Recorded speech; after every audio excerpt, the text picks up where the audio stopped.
लोगों में बहुत सारी इन्फेक्शंस भी फैल रही हैं। किसी को सांस लेने में प्रॉब्लम आ जाती है।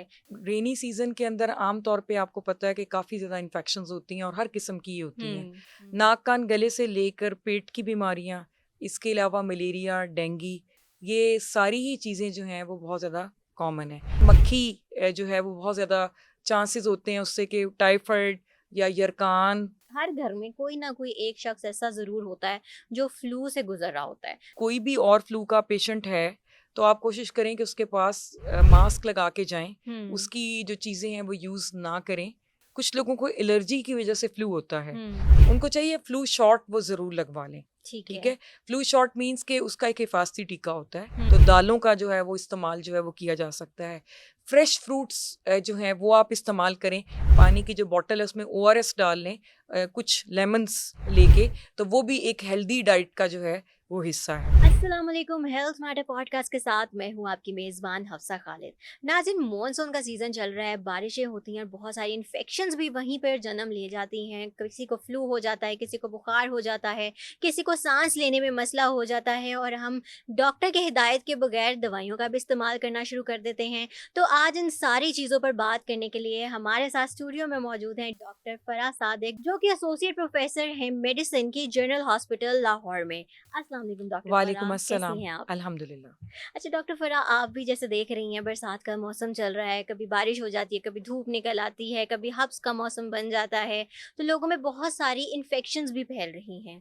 किसी को सांस लेने में प्रॉब्लम आ जाती है, किसी को फ्लू हो जाता है, बारिश जैसे ही पड़ती है बच्चे बीमार होना शुरू हो जाते हैं। तो आप अपनी प्रैक्टिस में कौन कौन सी ऐसी कॉमन इन्फेक्शंस हैं जिनको आजकल देख रही हैं और ये बहुत ज़्यादा फैली हुई हैं? रेनी सीजन के अंदर आम तौर पे आपको पता है कि काफ़ी ज़्यादा इन्फेक्शंस होती हैं और हर किस्म की होती हैं। हम्म। नाक कान गले से लेकर पेट की बीमारियां, इसके अलावा मलेरिया, डेंगू, ये सारी ही चीज़ें जो हैं वो बहुत ज़्यादा कॉमन है, क्योंकि वेदर जो होता है वो थोड़ा सा चेंज हो रहा होता है। मतलब थोड़ी ठंडक होती है, हवा में जो होती है वो नमी होती है, हम्म। जिसकी वजह से अक्सर जो लोग हैं वो फ्लू का शिकार हो जाते हैं। गला ख़राब हो जाता है, और उसके बाद वो गला जो है वो अगर ज़्यादा मतलब सवेयर हो जाए तो वो फिर छाती के अंदर वो हम्म। इन्फेक्शन जो है वो चला हम्म। जाता है। और चेस्ट इन्फेक्शन के साथ, गले खराब के साथ लोग ज़्यादा आ रहे हैं। पेट की बीमारियों के साथ, क्योंकि हम्म। इस सीज़न में आपको पता है कि मक्खियाँ बिल्कुल और बिल्कुल। मच्छर दोनों ही, उनकी अफजाइश बहुत ज़्यादा होती है। तो जो ठेले वगैरह होते हैं वहाँ से आपको पता है कि हम लोग बहुत ज़्यादा शौकीन हैं खाने पीने के, और चीज़ें जो घरों में हैं वो ढाँप के नहीं रखी जाती हैं। हम्म। तो हम्म। उस वजह से मक्खी जो है वो बहुत ज़्यादा चांसेस होते हैं उससे कि टाइफाइड या यरकान, हेपेटाइटिस, ठीक है, और पेट के जो मसाइल हैं, जिसको गैस्ट्रो आम ज़बान में कहा हुँ, जाता है, हुँ। जिसमें पतले पखाने, इसहाल वगैरह की कैफियत, वो बहुत ज़्यादा कॉमन आजकल है। फिर उसके बाद मच्छर जो है वो अब दोबारा से जो है वो बढ़ना शुरू हो गए हैं, और ये नवंबर तक जो है ये मच्छरों का सीज़न बिल्कुल, चलेगा। बिल्कुल। तो इसमें फिर मलेरिया के हुँ। मरीज़ जो हैं वो बहुत ज़्यादा आ रहे हैं, और डेंगू के पेशेंट्स जो हैं वो भी इसमें मौसम में जो है वो आ रहे हैं। राइट। अच्छा, तो फ्लू से अगर बचना हो, क्योंकि फ्लू तो मेरा ख़्याल है हर बंदे को, हर घर में कोई ना कोई एक शख्स ऐसा ज़रूर होता है जो फ्लू से गुज़र रहा होता है। तो इससे कैसे बचा जा सकता है? अच्छा, फ्लू जो है वो उससे बचने की यही एहतियाती तदाबीर होती हैं कि अगर आपकी नज़दीक कोई भी और फ्लू का पेशेंट है तो आप कोशिश करें कि उसके पास मास्क लगा के जाएं, हुँ। उसकी जो चीज़ें हैं वो यूज़ ना करें। ठीक है, जैसे उसका तौलिया है या उसकी और चीज़ें हैं वो यूज़ ना करें।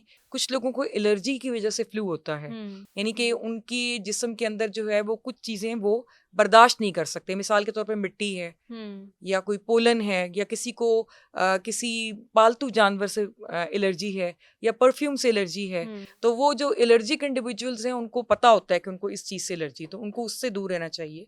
क्योंकि अगर उनकी एलर्जी जो है फ्लू की शक्ल इख्तियार करती है तो फिर आगे वो ज़्यादा शदीद भी हो सकती है।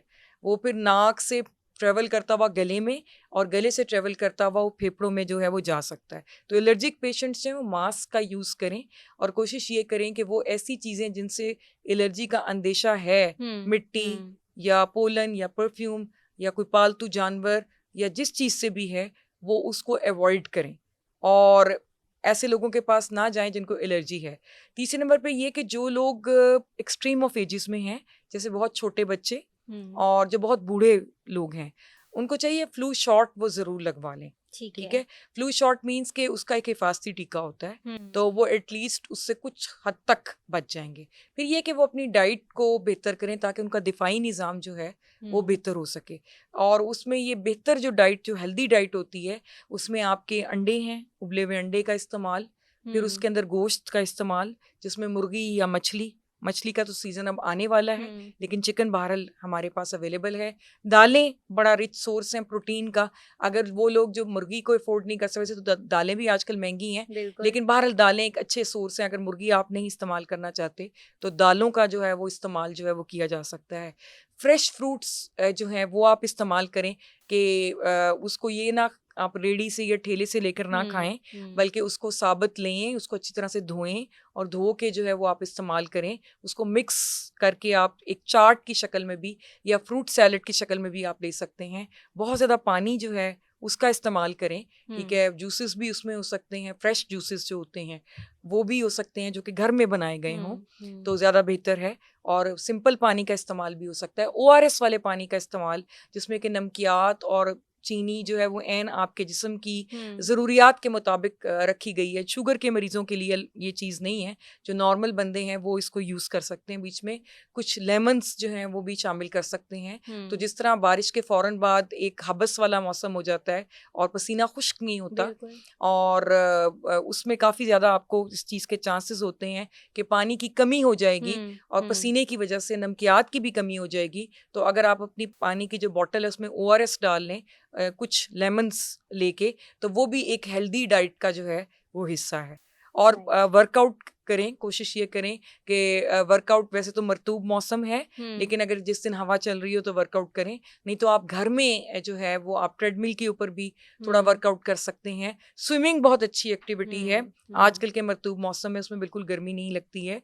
योगा आप कर सकते हैं, अपना कोई भी यूट्यूब चैनल लगाएं और बेशक अपने रूम में नॉर्मल रूम टेम्परेचर के ऊपर आप वो वर्कआउट करें। म्यूजिक के साथ जो एरोबिक्स हैं वो बड़ी एक्साइटिंग हैं, बहुत थ्रिलिंग हैं। तो वो होते भी 4-4, 5-5 मिनट की वीडियोस होती हैं और आप इंजॉय करते हैं उसको ना, साथ आप खुद भी करते हैं, और मतलब एक अच्छा, एक मोटिवेशन, एक पॉजिटिव एक एनर्जी आपको मिलती है। So healthy lifestyle with diet and as well as आपका जो वर्कआउट है वो